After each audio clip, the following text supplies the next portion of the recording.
back again. Gobble, gobble. Guess where we went today? NWTF. National Wild Turkey Federation Annual Convention, Nashville, Tennessee. Just in case a turkey was to come by during the show here. Always be prepared. We're camoed up. Today we're going to review 3 Floyds, Robert the Bruce, Scottish Ale. For you all that don't know, this past year, 3 Floyds was rated the #1 brewery in the world. That is a definite accomplishment. 3 Floyds, Robert the Bruce, a Scottish Ale. We just went over that. Scottish ales are a very unique style. Unique in the fact they're very simple beers. In Scotland, they didn't have a lot of extra things to add to the beers. They had to ship all of their hops and barleys and things. If you all been to Scotland, I haven't. This comes from the book, but they couldn't grow a lot of grains up there. They couldn't grow hops at all up there. Hops been the main thing. They couldn't import a lot of hops up there. So Scottish ales are typically very lightly hopped. They're malt-forward beers. They're about the maltiness in the beer. And not a lot of styles, not a lot of yeast in the up there, bud? Or is that on the yeast? Sir. People that don't know, some beers on the yeast, some aren't. You kind of got to know that before you pour them. Scottish ales, history lesson again. I like to give this stuff. They didn't have a lot of hops. It cost a lot of money to get hops in Scotland because they had to buy and import everything from England and other parts of Europe. So they lightly hopped, really about the malt. Simple beers. Get a little bit of kettle caramelization, pardon me. Not necessarily caramel malts, but caramelization from the actual boiling of the wort. And really that's all I can say about Scottish ales because they're pretty simple beers. We'll start scoring this puppy. We'll do appearance first. I'm already on. I've done better a little bit. I'm a little bit ahead of you. What do you see on the appearance then, T-Bone? I've got a little bit of cloudiness. That's what I was getting. I'm wondering if it's. We're not in the absolute best situation here. We're at the kitchen table. I have this issue, guys. I've talked about this before. I have certain breweries that I'm really fond of. 3 Floyds is one of them. I try not to bring that into that's definitely not a 5. It's. I just, we need, in the future, we need to get better lighting that we can really stand by. Yeah. It's a 3. Yeah. It's still there. It's good, but it could have been better. And you there with the 3 too? Yeah, I'm there. I'm sorry. Aroma? Definitely 3. Exactly what my first impression. It's a Scottish ale. Yeah. First thing I got, Scottish ale. I don't get the peat or the smoke in it, but it doesn't have to be there. It's acceptable in a Scottish ale. But preferred by some. Myself, I lean towards it. That's preferable to me. And really, the peat or the smoke from Scottish ales is not added in with the smoked malts. It's through the actual brewing process traditionally. Now, when we're home brewing or people brewing today, and they'll add those with smoked malt or peat malt.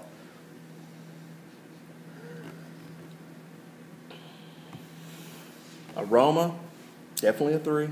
Exactly what I thought. Bam, Scottish ale. I didn't get anything.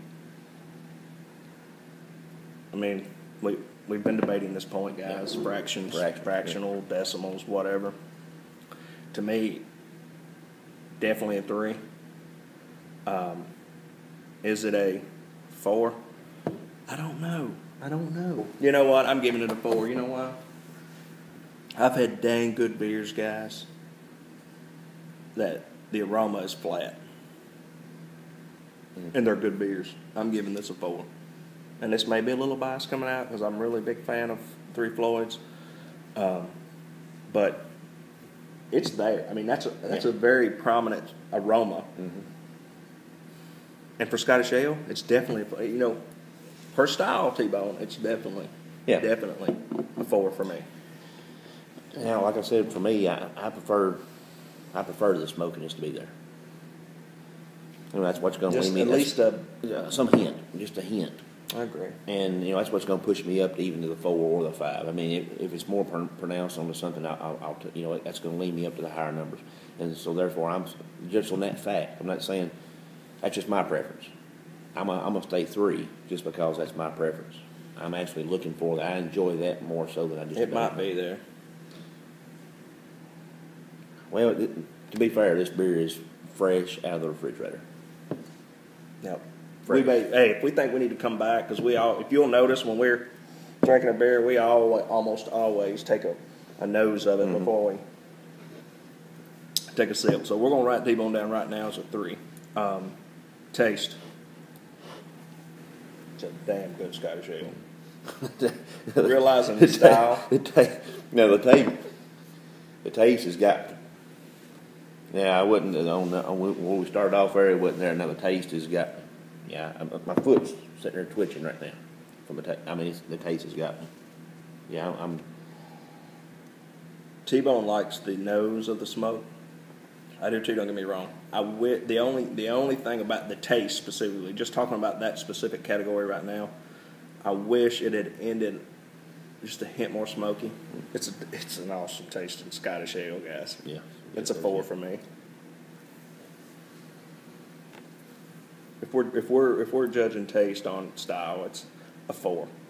I don't really smooth. I don't think I could be talked into a 5 on this one. But it's probably above a 4. We don't do decimals, but if I was saying, you know what I mean, we can say we lean one way or the other. If we're on a number, we can say we lean left. I would lean above a 4, but it's not a 5. No, it's not a 5 for me either. But like you said, definitely a 4. I mean, as soon as it hit my palate, it's not coating my palate at all. I mean, it's not staying there. And generally, I'd like for it to hold on to the taste for a little while even after it's gone. I'm not keeping it there. And most of it, I'm catching on the front of my tongue. It's not nothing in the back. It's just nothing on the side. It's staying right in the front. So I'm staying forward, but it's a great tasting beer. Body, exactly what I expect.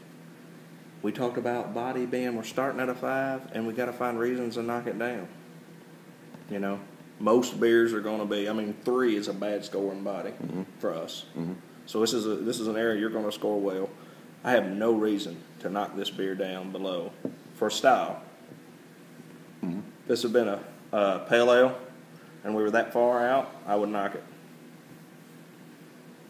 If I had brewed that beer, I would be a little disappointed because even in a Scottish ale, I want more head retention than that. But let's talk about style. And if we were in a stout, then I'd be wanting it to be.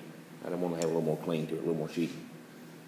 But Scottish ales are a thinner beer than a stout. Mm-hmm. But it's still. But style, and we're talking about style. Mm-hmm. I got to give it a 5. I have no reason to knock it. No, I agree. A 5 is what it is. I agree. So on to overall impression, which is a 10-point scale. And understand it's not relative to the rest of the scale. We proved that in past videos.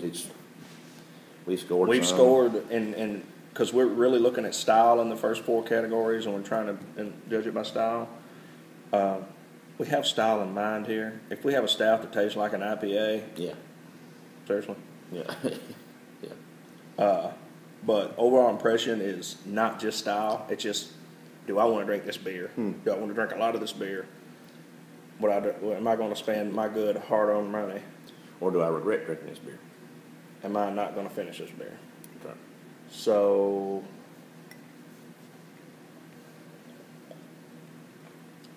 Scottish ales are one of my personal. It's hard to say, guys. It's not. I wouldn't say it's a favorite. I don't go to the store thinking, I hope I can find a good Scottish ale. It's a unique style for me. It's a style I love to brew. Plus heritage. It's a style that I keep I've always got a Scottish ale at the house, whether I brewed it or it's a commercial brand, like 3 Floyds here. I've almost always got one at the house. And it's a beer that I'm like, sometimes I want a Scottish ale, and I go get it. Don't drink them all the time. I don't kill them. You know, I can have a 6-pack that'll last 6 months. So that being prefaced, like I said, it's not a favorite. If you think of a favorite, it's like I'm drinking them all the time. You know, so it's not a favorite, but it's a. And to be fair now, a favorite could be the same thing. It'd be like, you know, when I want to sit down and have a, you know, the one beer. If I want to sit down and have one beer, this is the one beer I want. It ain't got to be the one you have all the time. And that's it's all in perspective. What's a mood beer for me? Yeah, that's what I'm saying. If you say, you know, if I'm sitting here and, you know, like on a Friday night, and, you know, or whatever it may be, and let's say the wife's going to bed, and you're sitting up, and like, what beer do I want to drink? On any particular night that happens, what beer do I want to drink? That's what this is. You know, it's all perspective. Yeah. Because there's those that we discussed before, IPAs. There's other ones that you want to get out in the seasonal summertime. Beers. I mean, yeah, there's right. Yeah, there's a few. If T-bone, it's a barley wine or an imperial stout. You gonna drink that in July? No. No. I mean, if it's awesome, I'm not gonna turn it down. No, that's right. But that's not the go-to. No. If you're out on your lawnmower, you know, you're gonna grab a pale ale, and Scottish ales to me are a mood beer. It could be July, it could be February, you know, and I just get in the mood for Scotch ale. If you're in the mood for Scotch ale, then another beer is going to satisfy that mood. That's right. It's like brown sugar. So my overall impression of this. Let me go first. Go ahead. Because I don't want you swaying mine by any means. I do never want to do that. And my overall, just the enjoyment of drinking the beer. And I want to stress the fact that it's outside of looking, appearing a cloudy. My overall is just enjoying it. Mildly cloudy. Yeah, mildly. It's not. I mean, just that's what I'm saying. Outside of that, outside of the critical areas we've been critical on. This right here, is just my enjoyment of. I've enjoyed drinking this beer. If I never looked at it, we were like, I mean, we're really throwing a light to this thing, guys. Yeah. We're analyzing the clearness. This is not you grab a beer and drinking it and like, oh, that beer's cloudy. If we weren't analyzing, I mean, to me, all right, look right here, well, clear beer, but not the way we're doing it. So that being said, I'm going to go and considering where we're at, and this, like I said, this is kind of stepping outside of not necessarily outside of it being a Scottish ale, but trying to keep it in there and outside of being there because I'm more of a dark beer. I'm a big dark beer fan. That's my choice. That's my preference. I can think of several that I drank before this. Definitely. It's a mood beer. Yeah. That being said, I'm between a 7 and an 8. And I definitely would have swayed your opinion then. I want to try to. I'm probably going to say 8. I just wrote T-bone down for an 8. I am very close to your thinking on that. And if we weren't just reviewing this beer because we're looking in the fridge and we're like, hey, what good beers have we not reviewed that we can review? And I was like, right here, let's review this. If I had got up today or come home today from work and it's like, I'm in the mood for Scottish ale. Yeah. This beer would have scored off the charts because it's a damn good Scottish ale. I can only think of one commercially available beer that I would rather have to this one on a daily basis. So I'm right there in that 7-8 range. And what's going to surprise you in T-bone is I'm actually going to give it a 7. With T-bone giving it an 8. Only because while I mean, it's hard to say it's a favorite style of mine because I'm thinking favorites you're drinking all the time. It's definitely a mood beer for me, but it's a style I'm very fond of. And when you're very fond of something, you're critical of it. And definitely is a damn good beer. And I think a 7 out of 10 is a really good score, but I can't give it an 8. But I buy that all the time. 7 out of 10 is pretty good. I pick up. 7 out of 10 is very good. Yeah, almost always keep. Yeah. Robert the Bruce at my house for when I'm in that mood for Scottish ale, so I'm giving it a 7. We've done a handful of reviews now, and we score different things on different beers, even styles that I like and he doesn't like, and we're all seems so far we've been within a point or two. Or 23 out of 23 on this beer. Not in the same categories. Appearance, 3 and 3. Aroma, I gave it a 4. He gave it a 3. Taste, I gave it a 4. He gave it a 4. Body, a 4 and a 4. I gave it a 7 overall. He gave it an 8 overall. 23 out of 30. Anything above 20 out of 30 is a beer if you can buy and try. If you haven't tried it, you need to try it. It's a damn good beer. Yeah, that's a fact. Anything over 20. If it gets over 25, you would drive to buy that beer. If we were to ever give a 28 or better, I don't know if we've done that or not, or if we do, that is definitely a beer that you would call somebody up and ask them to ship it to you, because you do not want to die. And if nothing else, try to get a hold of us through via this way, or leave a comment or something like that. And we might be able to help you. Help you find the beer. In the right direction. Help you find the beer somewhere. But this comes out a 23 out of 30, a damn good beer. Scottish Ale, one of my mood beers. What I say, it's a style that I enjoy. I consider it more of a comfort beer. It feels like a comforting beer. You have those other ones. I'm not a hoppy guy. This guy here, I like the hops, man. Yeah, I have a Randall Jr. from Dogfish Head, and I will pour IPAs in there and let them soak in hops as I drink them. He doesn't do this.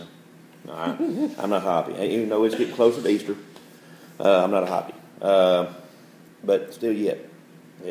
I consider it more on the lines of a comfort. You feel good. It's kind of like mashed potatoes. It's kind of like mashed potatoes and macaroni and cheese.